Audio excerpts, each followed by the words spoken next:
Nous sommes très heureux de vous retrouver sur la Pan-African Medi 1. Bienvenue dans l'invité de la rédaction. Le sexisme reste le véritable obstacle à la vraie égalité entre hommes et femmes, d'où l'importance du féminisme qui combat cette idée.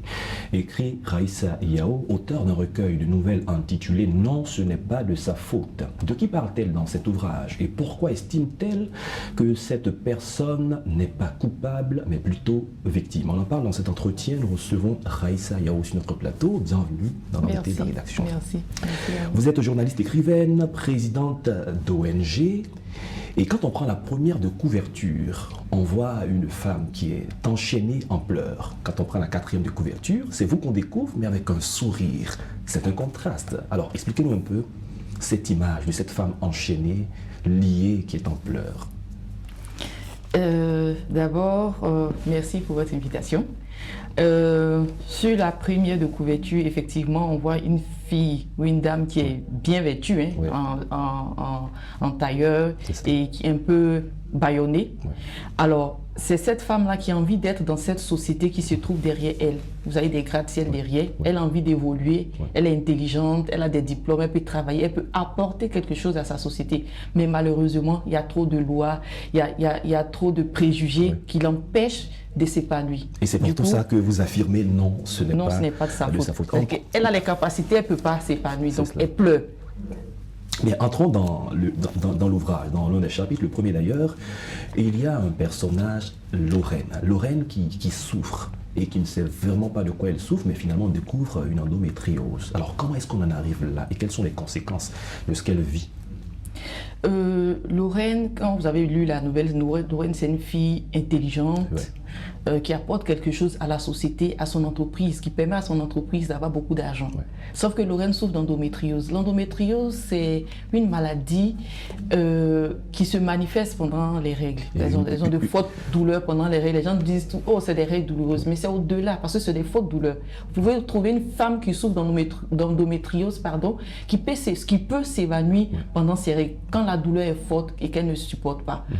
Une femme sur 10. Une femme sur 10 qui souffre de cette maladie. Et il y a des conséquences, on l'a vu dans l'ouvrage. Ça peut être le renvoi, ça peut être le manque de performance, on peut rester à la maison tout le temps. Oui, mais la première conséquence au niveau de la santé, puisque c'est la santé qui prend un coup, c'est l'infertilité. Ouais.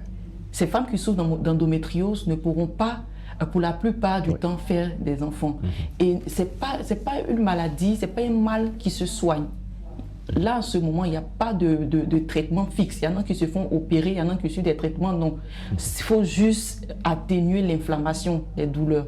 C'est ça. Alors, dans le cas de Lorraine, elle souffre tellement que ça se répercute sur son travail. Pendant une semaine, elle ne peut pas travailler, elle ne peut pas réfléchir, elle ne peut même pas s'asseoir. Elle ne sait pas où est-ce qu'elle a mal. Est-ce que c'est ses pieds, le bas-ventre ou le dos? C'est insupportable. Et dans les entreprises, quand une femme va te dire « Oh, j'ai mes règles, j'ai des règles douloureuses, je souffre d'endométriose », les garçons vont dire... Mais ils ne savent pas grand-chose à Justement. tout ça. Ils ne peuvent pas apporter le soutien, ils n'arrivent pas à apporter le soutien qu'ils doivent apporter dans de telles conditions. Justement, donc c'est pour ça que je sensibilise. Et vous dites non, ce n'est pas de sa faute. Non, ce n'est pas de sa faute. Elle n'a pas choisi d'avoir cette maladie. Vous n'avez pas tort. Alors, avançons en pleine eau. Dans l'une des histoires de ces nouvelles, Yann et Marie-Laure vivent un amour de jeunesse. Alors, vous le décrivez avec beaucoup de passion, avec de belles lettres, mais il se trouve qu'il va y avoir des catastrophes qui vont se passer après. Un avortement, finalement, un utérus qui est retiré, et mariée plus tard, elle va souffrir dans son foyer parce qu'elle ne peut plus concevoir. Mais l'homme, il va voir ailleurs. Oui. Quel est le message qu'il y a derrière?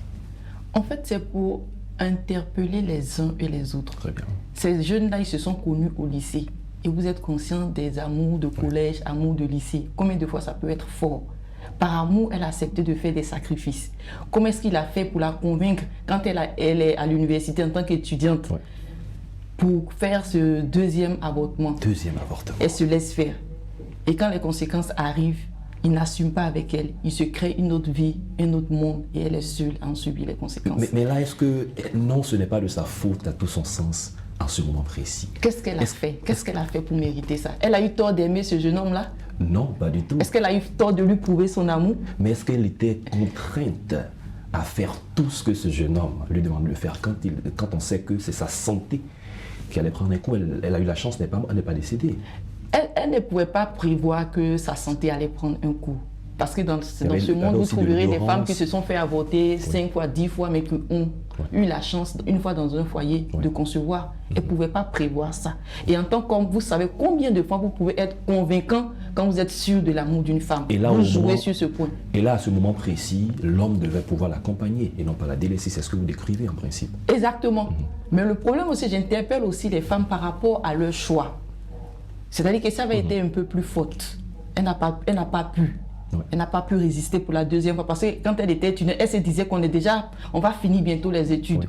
Avec le soutien de nos parents, on peut y arriver, on peut y arriver. En fait, c'était une sorte de détresse. Elle était carrément en détresse. Elle lui disait elle avait donné tout ce qu'elle avait comme argument. Il a dit non. Mais croyant cet homme-là, c'était son amour de jeunesse. Finalement, il est allé voir ailleurs. Voilà. Donc il y a beaucoup d'enseignements qu'on pourrait tirer. Alors, il y a un chapitre dans lequel vous tirez même le titre de l'ouvrage. Non, ce n'est pas de sa faute. Et vous décrivez ici l'histoire d'une jeune lycéenne qui finalement a été victime d'un viol. Et là, quand on lit ces nouvelles, vous êtes très dur sur cet aspect en citant quelques auteurs qui parlent du viol. Parce que parfois, certains, de façon laxiste, peuvent donner l'impression qu'on est arrivé à cet état parce qu'on était fautif. Voilà. Alors dites-nous-en quelque chose. En fait, le viol, c'est un acte qui est banalisé dans nos sociétés.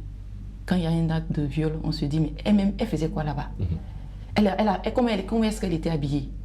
Non. Rien ne justifie. Amnesty International dit, le seul responsable d'un viol, c'est le violeur. Donc, si je suis sur ce plateau, vous dites à vos petits frères, vos cousins, tu es allé violer une jeune fille. Quand elle dit que tu l'as violée, tu vas en subir les conséquences. Parce que la loi est assez rigide maintenant sur ces questions-là. Arrêtez de dire, oh, elle a porté telle tenue, elle m'a provoqué. Attends, tu n'es pas un animal. Il faut apprendre à maîtriser tes pulsions. Dans le temps, nos parents, ils portaient des cache-sexes. Est-ce qu'il y avait des cas de viol? Faisons attention à nos actes. Ayons le courage d'assumer ce que nous faisons. Arrêtons de rejeter la faute sur la fille. Oh, elle est mal habillée, elle n'était pas mal habillée. Tu pouvais te contrôler, tu pouvais te contenir. Elle l'était, cela ne justifie pas. Ça ne justifie en rien l'acte que tu poses. Donc apprenons à être des humains, à respecter, à maîtriser nos pulsions et tout. C'est ce que je voulais dire. Dans votre analyse, vous affirmez que la nature est un ennemi pernicieux de la femme. On veut comprendre pourquoi la nature en elle-même peut-elle, la nature, oui, peut-elle être un ennemi de la femme? Pourquoi? C'est un recueil. C'est une façon de parler. Oui, c'est un recueil de 5 nouvelles. Et dans les 5 cas, vous avez vu que peu importe la situation, la seule personne qui perdait, c'était la femme. Mais dans le cas de couple amoureux, je me demande en quoi est-ce que la nature a été un ennemi? Dans le cas de maladie, oui. Est-ce qu'elle a demandé à être femme? On ne choisit pas de naître femme ou homme. Mais elle est née femme. Oui. Et c'est parce qu'elle est femme qu'elle subit tout ça. Qui décide? C'est la nature qui décide si tu es un homme ou une femme, moi je pense. Oui, la nature a décidé, mais on se dit finalement, dans la gestion, dans la collaboration, dans la façon de faire, c'est les hommes qui décident, les hommes, un grand H, qui décident de ce qui va advenir. Pour moi, la nature peut être un allié. La nature a décidé que vous êtes femme, que vous êtes celles qui vont procréer. Il y a beaucoup d'atouts. Mais c'est parce que la nature a décidé que je sois une femme que tu agis sur certains points. Tu sais que tu pourras me convaincre parce que je suis amoureuse de toi. Tu peux me convaincre pour faire un avortement, mais les conséquences qu'il va payer, les preuves sont là. Quand il la viole, elle est malade, ses parents ne sont pas sûrs qu'elle va revivre. Tout ce qu'elle vit, le traumatisme qu'elle a vécu, son corps qu'elle ne reconnaît plus, qui ne va certainement pas plus répondre. Elle ne pourra pas enfanter. À qui la faute? Très bien. La dernière question avant de mettre un terme à l'émission, c'est aussi de parler aux femmes, à la gente féminine. Puisque vous luttez pour l'égalité des sexes, c'est une très bonne chose, mais de la responsabilité aussi des femmes, dans les cas que vous avez décrits, par exemple dans le cas de l'amour de jeunesse, pour éviter parfois le pire. Qu'est-ce que les femmes pourraient faire? Est-ce que c'est une façon de dire qu'elles ne peuvent rien faire si une situation pareille se présentait? Non, pas qu'elles ne peuvent rien faire. Vous avez vu Lorraine? Lorraine a démissionné et allé trouver un travail ailleurs. Mais vous ne dites pas la suite de l'histoire qui se passe en Gambie ou quelque part d'autre. Est-ce qu'il n'y aura pas les mêmes la problèmes? loi permet même à Lorraine d'être épanouie. Donc il y a eu une évolution. Il y a eu une évolution. C'est la loi. Mais c'est parce qu'elle a cherché, qu'elle a vu qu'elle était, on ne la respectait pas assez. Elle a décidé de partir. Pourquoi bien qu'un collaborateur a assumé ses tâches Voilà. parce qu'il pense qu'il faut avancer. Lorraine est partie. Et donc, c'est parce qu'elle a décidé de partir qu'elle a commencé à chercher notre emploi. Elle a trouvé un emploi bien. Dans un autre recueil, certainement, vous donnerez la suite de cette histoire. Nous sommes à la fin de l'émission. Raïssa Yao, on a eu du plaisir à échanger avec vous. Je rappelle que vous êtes journaliste écrivaine, présidente d'ONG, et vous êtes auteur du recueil de nouvelles intitulé « Non, ce n'est pas de sa faute ». Merci d'être passé sur notre plateau. C'est moi qui vous remercie.